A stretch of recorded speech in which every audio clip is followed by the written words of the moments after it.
Recipe அன்னாசி பழம் தயிர் கிரேவி. இந்த ரெசிபி வந்து சூடாக சாதத்தோடு சாப்பிட்றப்ப ரொம்ப டேஸ்ட் அல்டிமேட்டாக இருக்கும்.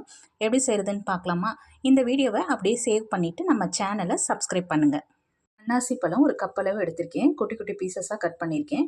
இங்கே பேனில் எண்ணெய் எதுவும் ஊற்ற வேண்டாம். இப்போ அன்னாசி பழத்தை சேர்த்துக்கலாம்.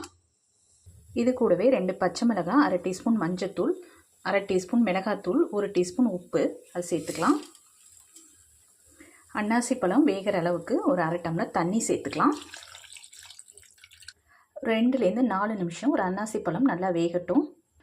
மிக்ஸி ஜாரில் ஒரு 4 டேபிள் ஸ்பூன் தேங்காய் திருவி எடுத்திருக்கேன். 1/2 டீஸ்பூன் ஜீரகம், தண்ணி சேர்த்து அரைச்சி எடுத்துக்கலாம். அன்னாசி பழம் நல்லா சாஃப்டாக வெந்துருச்சு. அரைச்ச தேங்காய் விழுதை சேர்த்துக்கலாம். தேங்காய் விழுது சேர்த்து ஒரு 2 நிமிஷம் கொதி வரட்டும். திக்கான தயிர் ஒரு கப் அளவு எடுத்திருக்கேன், அதையும் சேர்த்துக்கலாம்.